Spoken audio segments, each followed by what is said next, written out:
Okay, without any further ado, aloha all. My name is Jimmy Nguyen, Housing Finance Specialist from HHFDC's Finance Branch, and I will be the presiding officer for this public hearing.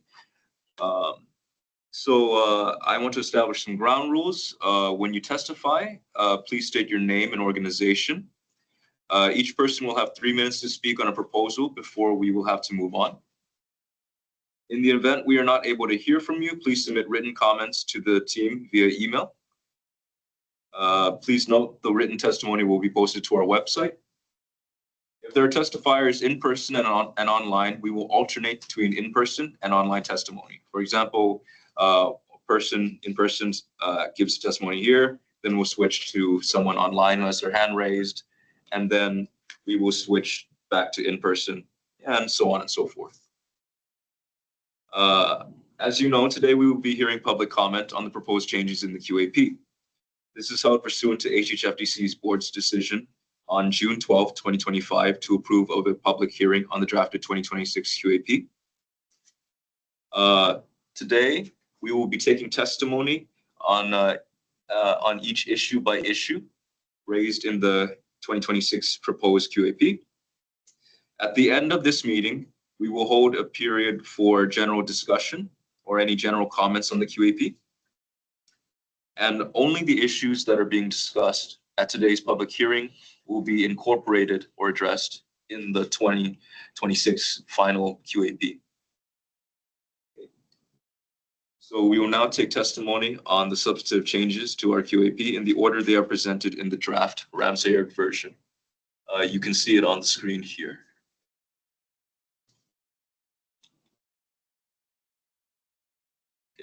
So the first substantive change to the QAP on page 6 of the Ramsey version is applications must meet all of the following minimum threshold requirements as further defined by the consolidated application instructions to receive consideration for an award, allocation or award of LIHTC. Are there any comments to this change?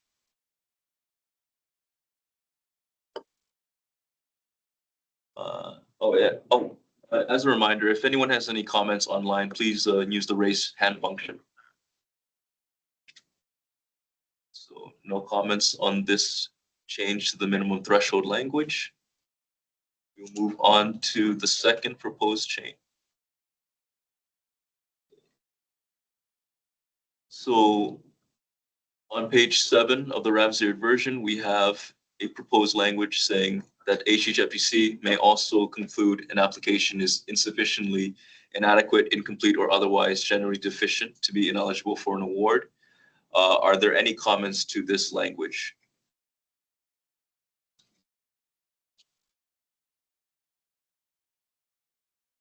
Any comments on the proposed language here?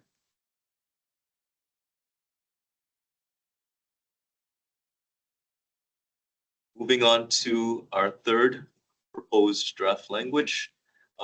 In our market study minimum threshold, we have added in, some language for design expectations, where HHFDC may require changes in a project's design, including without limitation, amenities, fixtures, layout, materials, parking, and sizes as a condition of award, carryover allocation agreement, Section 42M letter, loan closing, Form 8609 issuance, or at any other step in the development process.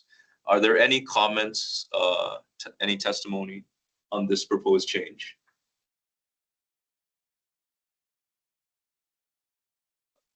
Well, again, are there any comments or testimony for this change to the market study minimum threshold language in the QAP? Moving on.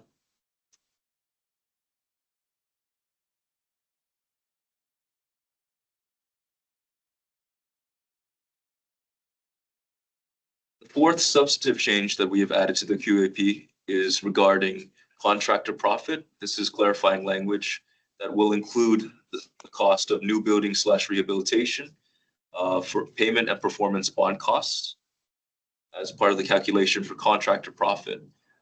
Is there any testimony or comment on this particular change?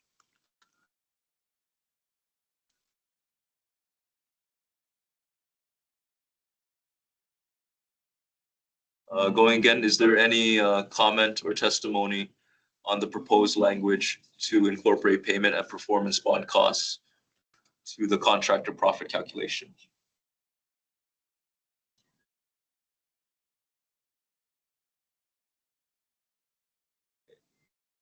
Seeing as there is none, we will move on to the next substantive item.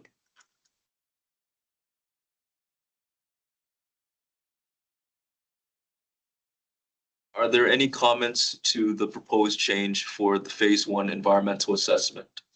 So we are clarifying that required for all applications, a phase one dated within 1 year of the application deadline and inclusive of the environmental questionnaire found in the consolidated application for this requirement. Are there any comments, any testimony for this particular change?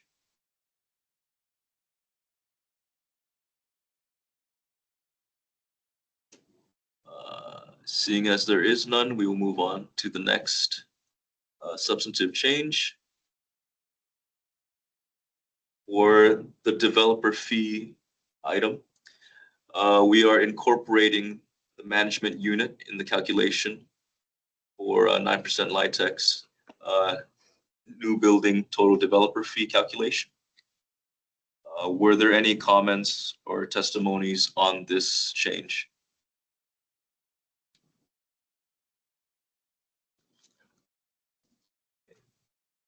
Seeing as there is none, we will move forward.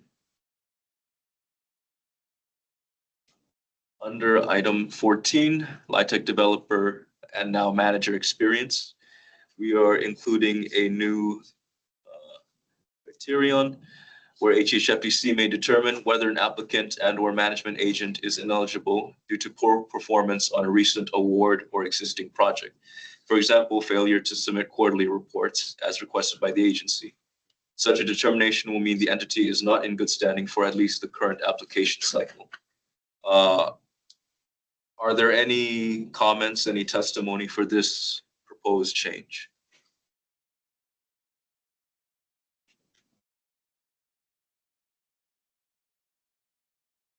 Moving on to the next substantive item for the minimum threshold, we have a new criterion, a proposed criterion on prohibited fees, where HHFDC will not allow fees for application development consultants or guarantors or others of a similar nature to be included in your project development costs. Are there any comments, any testimony regarding this proposed change?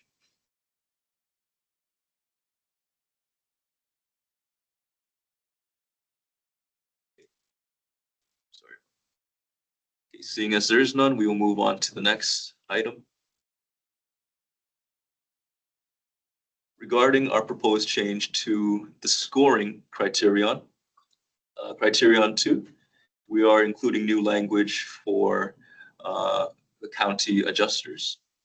We have shifted the scoring from 0 to 2 to 0 to 5 possible points for this scoring criterion.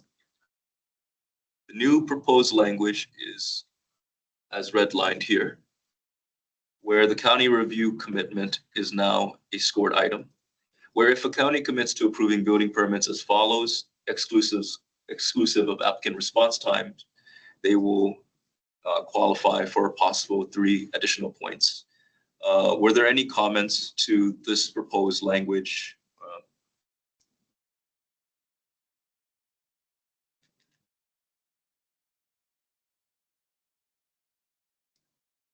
My name is Sarah G, and I had a question as to what form that commitment is expected to be. We are expecting something as simple as a letter from the county. And are the counties aware that this requirement is being proposed? Yes, yes. Okay, got it. So no worries, we're not springing this on them. We brought it up to them. Thank you. Were there any other testimonies, comments on this particular scoring change?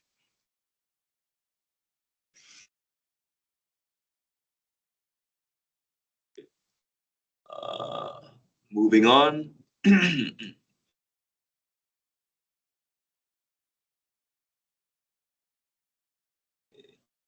So for criterion 8, we are now including or specifying that this criterion also covers counties. So where the project has received a lease from a state or county government agency, including HHFDC, a property owned prior to the application date, property acquired by the government agency after the application date will not be eligible to receive points under this criterion.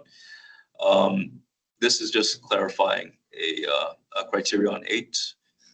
Were there any comments or testimony regarding the change to criterion 8?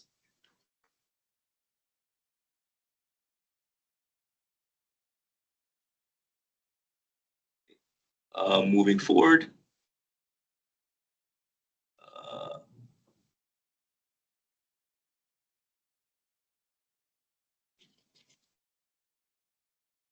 So the change in criterion 11's language underneath developer and property management experience, we have included the language as seen on the screen here, where applicable HHFDC may consider an applicant's past performance for an addition or reduction of points. The previous language limiting this consideration within the previous 5 years has been removed. Are there any comments or testimony on this particular change?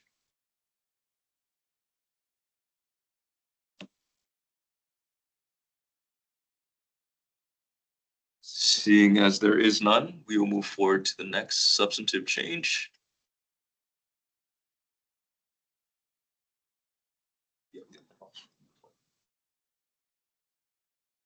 So regarding criterion 12, the length of affordability commitment, we have included, we have decreased, we have increased the possible amount of points from 6 points to 7 points. You'll have to excuse the typo on the red line here.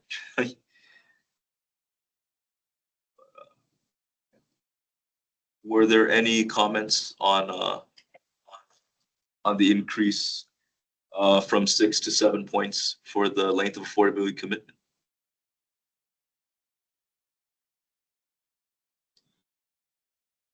Yeah. Just to clarify, we are increasing the amount of points for commitment of affordability in perpetuity. So were there any testimony, any comments on this change? Okay, seeing as there is none. For criterion 14, special housing needs, we have made a complete overhaul of the language. The criterion remains 0 to 2 points. However, now applicants will earn the following points for agreeing to accept referrals for the project proposed in the application, or the max amount of points, 2 points for the proposed project and at least one existing project that the applicant has in their portfolio. This eliminates the former language in the 2025 QAP and establishes a new standard for accepting referrals from a state coordinated system for at least 10% of the units. Were there any comments on the change to special housing needs language?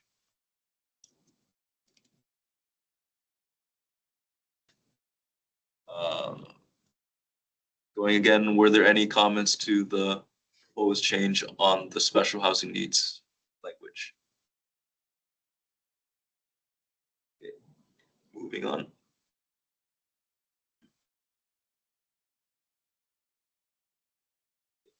For criterion 16, involvement of a qualified nonprofit organization, we have reduced the amount of possible points from 0 to 2 to 0 to 1 points.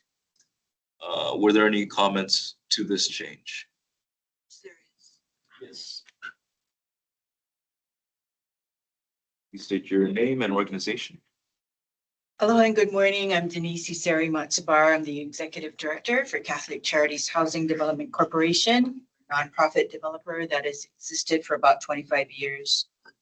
So our foremost concern is, as a mission-driven nonprofit focused on housing some of the most vulnerable in our community, is the further reduction of points for qualifying. It marks a concerning trend for us, as points were already lowered in the 23 QAP from 3 points down to 2, and reducing it further to 1 mere point fundamentally undermines the incentive and scoring mechanism that provides nonprofits like us an opportunities to score additional points. The second point I want to make is that there is a dearth of nonprofit housing developers here in Hawaii. And as you know, developing affordable housing here is exceptionally expensive and protracted. So all developers, both core and nonprofits, require fees to undertake this complex work. But for nonprofits, the driving force is the mission to serve the community. So diluting this competitive advantage discourages nonprofit participation at the very time when their dedication to long-term community benefit is more vital than ever. So in light of this, we urge you to reconsider and consider empowering nonprofits to continue their good work in the community. Thank you for the opportunity. Thank you. I see we have a hand raised online. Kristen Alice? Yes, aloha, my name is Kristen Alice. I work for a nonprofit on Hawaii Island, Hope Services Hawaii. However, I am testifying in my personal capacity. I also want to encourage you to keep the points for mission-driven nonprofits for the same reasons that were elaborated by the previous commenter. And I know that there's an issue with folks who maybe are using this exception in bad faith. And we can get around that by maybe creating better standards for ensuring that these points are going to nonprofits that are acting in good faith of the community. So maybe creating standards that test whether the nonprofit has demonstrated experience in affordable housing development and resident services focused on housing stability. Also long-term stewardship. So are they committed to maintaining affordability beyond the compliance period?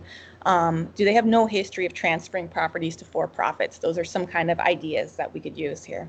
Also reviewing the mission and the accountability. So who is the nonprofit accountable to? And emphasizing their local presence. Are they delivering services directly to the community? And then what's their community engagement like? So if we create the standards to ensure that these are prioritized, this is a way that we can help ensure that these nonprofits can continue to stay in the game and to have an opportunity to compete for these LIHTC points. And this time right now is more crucial than ever for nonprofits to be able to continue to deliver these services. Thank you. Thank you very much. Were there any more comments on this change to the scoring criteria?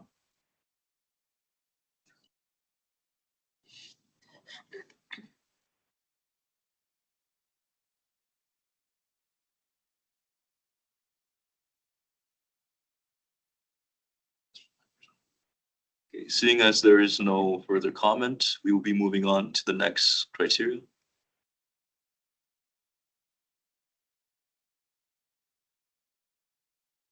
Oh, by the way, Kristen Alice, could you lower your hand? Sorry, could you repeat that? Oh, sorry. Could you lower your hand? Sorry, I still see your hands up. Oh, yes.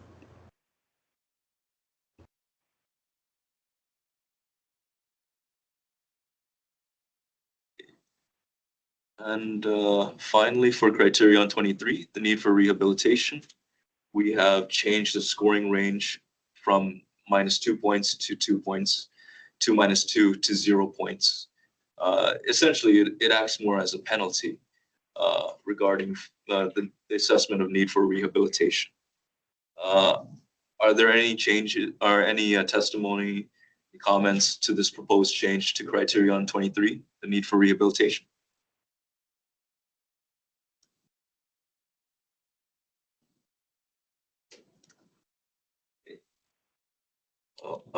Seeing as there is none, I believe we have exhausted the changes as requested or as proposed in the QAP. I am opening up the floor to general testimony on the QAP. If anyone wants to say any comment to the proposed QAP, now's the time to speak it.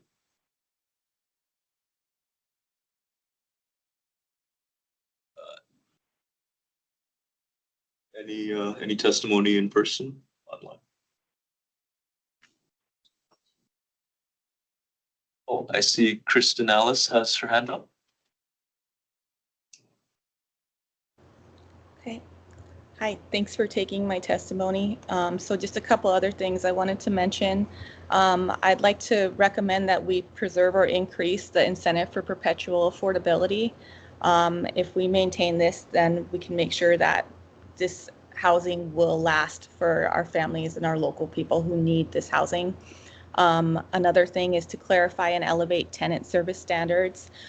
So the current scoring lacks benchmarks for quality tenant services, so we recommend a more robust outcome-based definition that includes case management by recognized continuum of care providers, health, wellness, youth, workforce, or financial programs, tenant engagement structures and feedback loops, and that developers should outline service models, staffing, and intended outcomes. And scoring should prioritize quality, integration, and responsiveness to tenant needs.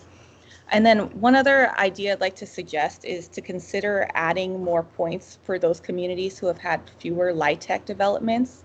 So this would help make it more equitable for poor or rural communities who may inadvertently be penalized for not having robust public transit, especially if we prioritize transit-oriented development. Just make it a little bit more equal for folks, especially on the neighbor islands.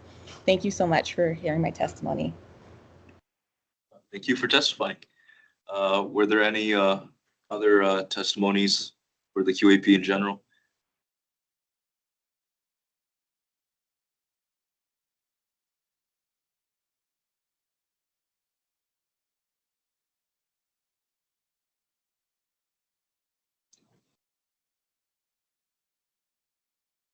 Well, seeing as there is no further testimony, thank you everyone for participating in the 2026 QAP public hearing.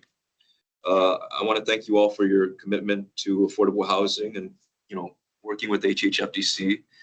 And I hope you all have a great, happy Wednesday, happy hump day, and mahalo for your time.